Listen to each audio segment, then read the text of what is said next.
Hello and welcome back to the Outer Circle Inner Stillness spiritual resources and recovery resources for spiritual pilgrims. The spiritual, the recovery, they go together, and that's what we talk about.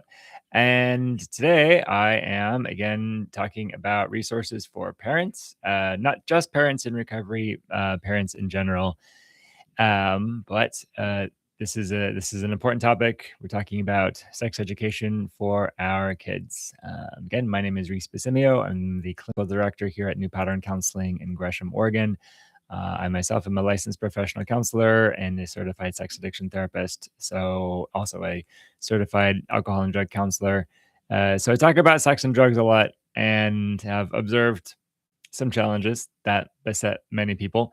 One of the factors that often shows up in adults with sexual problems, compulsive sexual behavior, is a lack of education or knowing there was a lack of education back in childhood.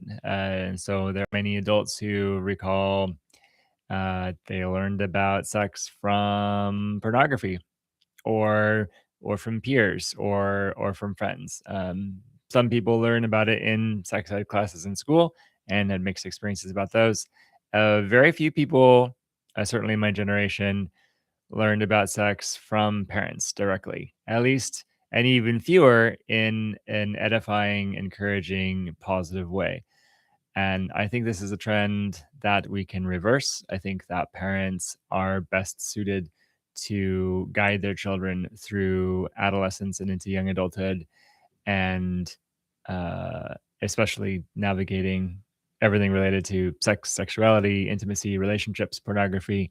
There's so many questions, and kids need a lot of guidance, and that guidance is available for them. Someone will guide your kids. I think parents, it should be you. So that is what this is about. I will be offering a workshop on equipping parents, encouraging parents to facilitate the sex talk with their own children. And that will be coming up in September 26th, Saturday morning. If you missed that particular workshop, this workshop does go on the road. So I'd be happy to come to anyone's community or church or school and offer this there. So, question then, why is this a big deal? So we're going to share some of the material from the workshop itself and just begin to run through that. So why do we need to have the conversation at all? Why does it matter what we do sexually, and why does it matter? Why does it matter if our kids are prepared or not, and if we parents are the ones doing the preparations? So uh, let's start with an image. So this is an image. This is an icon that comes out of the Eastern Orthodox Church tradition. This and it's not the very best photograph of one, but this is my copy of this one. This is the ladder of divine ascent, and what this depicts a ladder from earth to heaven, and what you see on it is you see pilgrims slowly ascending it rung by rung. And up at the top, there is the Lord Jesus waiting to receive waiting to receive the faithful up at the top. Down at the bottom, and this isn't the most clear depiction, but down at the bottom, there's a beast that is devouring whoever falls. And as you notice, there are the pilgrims. Some of them are ascending, some of them are falling. There are demons depicted pulling people down off the ladder. And up in the top left corner, you can see that there are also angels that are there as helps and guides for those who are ascending the ladder. And the haunting bit about this image is that there are people falling even from the top of the ladder, which is representing the end of life. And there's a sense that at any stage of life, one can fall. And throughout the entirety of life, one is vulnerable to temptation and spiritual attack and a fall of any sort. I paired this one with a quote from Father Thomas Hopko of blessed memory. He very famously once presented, 55 maxims of the Christian life, as he was a very wise, very gifted teacher and very studious. He'd compiled just like his general wisdom for this is how to live the Christian life. And one of them, I forget if it was one of the first or one of the last, um, but he says, "Have no expectations except to be fiercely tempted to your last breath." And this is saying, yeah, have no expectations of life. Don't expect to be rich, don't expect to be happy, don't expect to be healthy, don't expect to be beautiful, don't expect everything to go your way. What a good, proper orientation to how life really is to expect to be tempted, expect to be under spiritual attack the entire way. And if your expectation is set right, then you can also be ready for it and you can be vigilant, you can pray, you can repent, you can seek help where you need it. And hopefully, by God's grace, you can ascend the ladder all the way to the top. So, so what does this have to do with sex and children?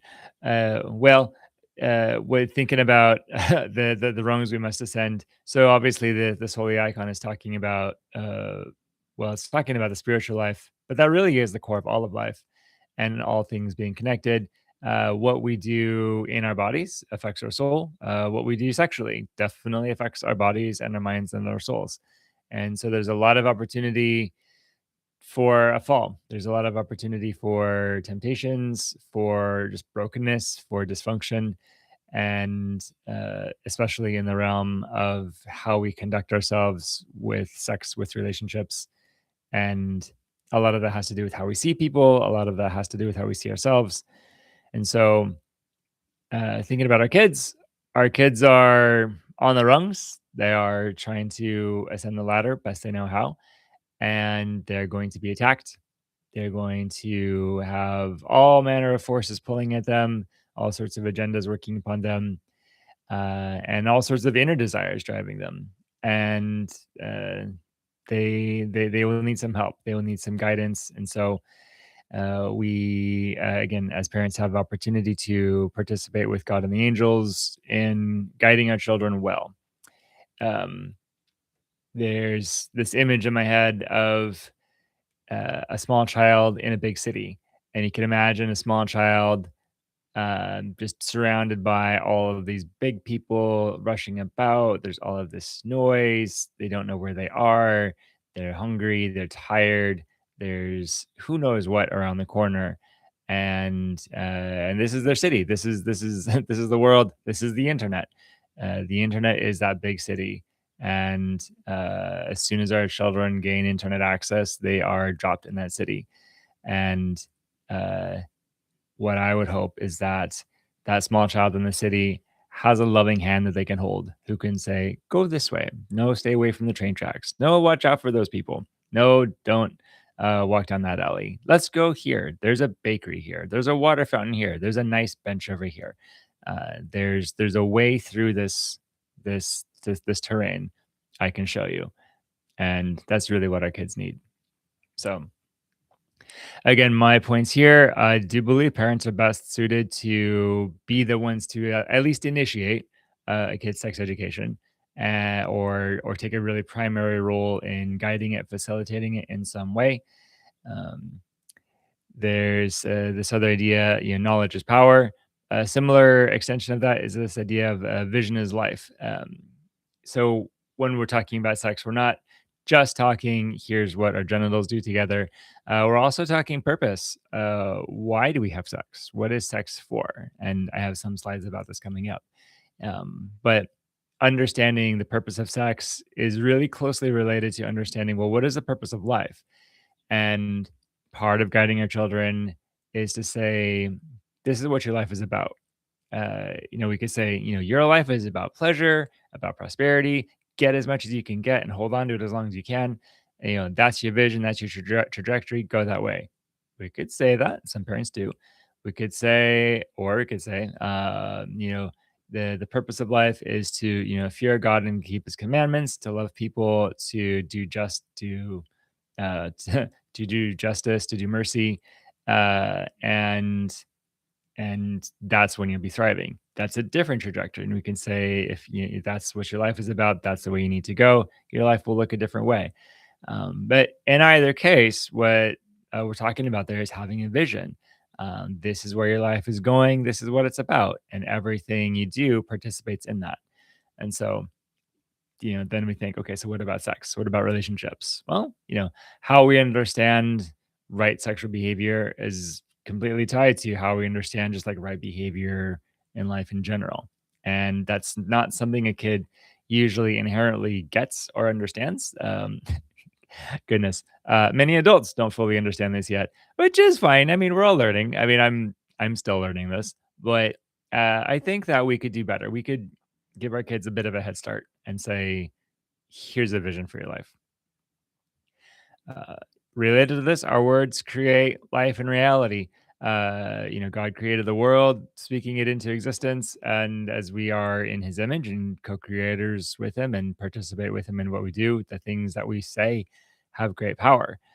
Um, hey, look at me! I'm talking into a microphone on the internet. I must believe that words matter in some sense and can do something, hopefully more good than harm. But especially for us parents, as we're talking to our kids, we have a great power in their lives by what we say. So we can and should be saying to them, "This is what your life is about. This is who you are in there." And especially when it comes to something like sex, like this is what sex is. This is what it's for. This is how to do it well. This is how not to do it. When we do this, when we can discuss things in general openly with our kids, when we can have frank and open conversations in general, that sets a good precedent for life. And especially when we can have frank and open conversations, direct, clear, anatomically correct conversations about sex. It can be this sacred and beautiful thing that is well understood, not mysterious. And part of what we also allow is that, sometimes there's going to be awkwardness. Sometimes there's going to be feelings, discomfort, fears, excitement.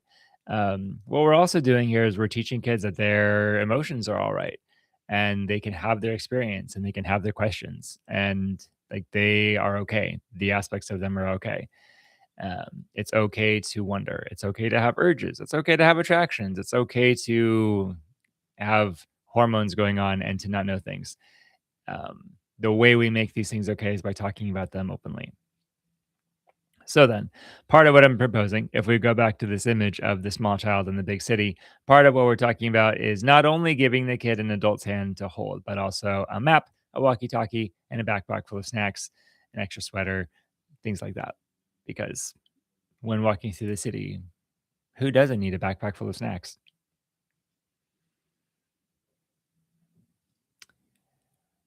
Let's see. What's the point of investing in the talk? So, still talking about this. Um, so I had thought about this in terms of the hero's journey. For those who are familiar with story structures, one of the most famous story structures is the hero's journey, where a hero or heroine has an initial starting point. There's some sort of call to action where they need to now go do something difficult and achieve something great. Uh, Something's at stake. If they fail, there's some challenges they need to overcome. There's a guide that comes along that has to help them. And very often there's a dark night of the soul, some moment where everything falls apart. Somewhere in that moment, there's a twist or a turn or a surprise, which then allows them what they need to then overcome that and then ascend to the victory that they need to ascend to. It's a very common story structure. You see it all over many of our greatest stories. Star Wars, Lord of the Rings.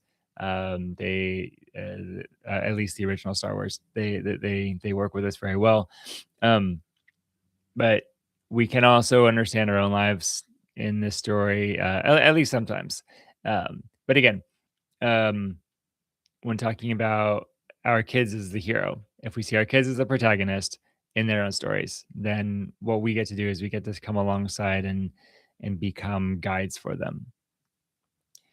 One other aspect of story though is building the world. That's related to worldview. So this is my long-winded way of getting to talking about worldview. So uh, in the world that we live in, I'm of the belief that the spiritual world is a real thing and that we need to factor that in. And so, in that sense, sexual problems are tied to spiritual problems. And especially when we get to pornography, there's an aspect of idolatry that goes on here. And now that's a funny word in modern language because we don't usually think in terms of like idols and idolatry. It's just not a common concept for us anymore. But what this is really getting at is um, seeing God rightly or not, and seeing God's creation rightly or not, and being able to give honor and veneration to whom it is due, being able to give worship to whom it is due. So the essential premise is that God has created all people in his image, and all people are worthy of honor and dignity, great love and respect, and and veneration. Veneration is that giving of respect. And when what we're doing when we're doing that is we're saying, here's this person, here's this human who is in the image of God. God is great and worth a lot of glory. And part of one way that we do that is by honoring his people. And that means we have to see people as people. We have to see people as the image of God and as something worth venerating. Now, when we get into the whole realm of pornography and much sexual dysfunction, what we're doing is we're destroying the image. We are not seeing this is a person that is in the image of God. We're saying this is a body. These are genitals. These are body parts. This is the pleasure potential. This is the control potential. This is the power potential. This is what I will get out of this thing. Um, and and even worse, like I'm not needing to bring anything back.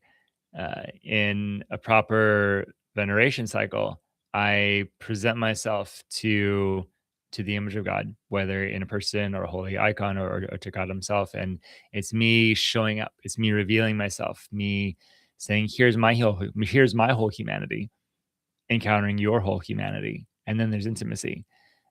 All of that is stripped away in much of sexual dysfunction, where it's just saying, like, I want an orgasm, you can give it to me. If we put our bodies together in this particular way, let's do it.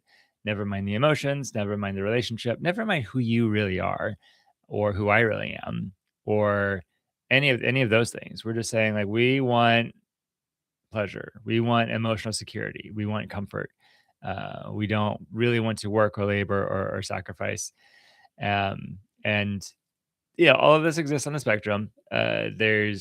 There can be pretty healthy relationships where there's like a little bit of this going on. There can be really unhealthy relationships where this is just really prominent. I would say like anytime we're gaining sexual experiences just sheerly through like images of other people, we're missing the image of God altogether, and that's a form of idolatry. That's essentially what pornography is. And so in that sense, sexual problems become very tied to spiritual problems, and that's a heavy and complex thing. And again, we as adults probably have a hard enough time wrestling with this because it jars our perspective and it jars our paradigm. And so imagine how this would be for our kids. It could actually go quite well for our kids if we can teach this to them from early on. If from early on they know they are in the image of God and they are dignified, they are worth being treated well and loved, and the people around them are worthy of being honored and dignified and venerated. I think we could set our kids up with a much better foundation. So, yeah. So, why are some other reasons why this talk is a very important talk? Again, part of my context, I work within sexual addictions. What is addiction? Addiction, at its core, is a relationship problem. It's been called an intimacy disorder, a bonding disorder, and an attachment disorder.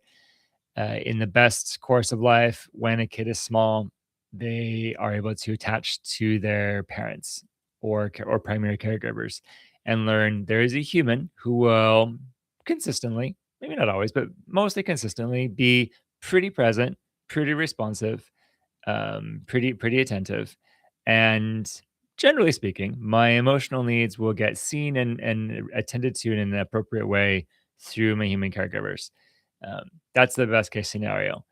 Most of us didn't have that. We either had absent caregivers or inconsistent caregivers or anxious caregivers or dangerous caregivers. And so we quickly learned we're not going to get everything we need from our human caregivers. So where else can we get what we need? And there's all sorts of things that offer imitations of the needs.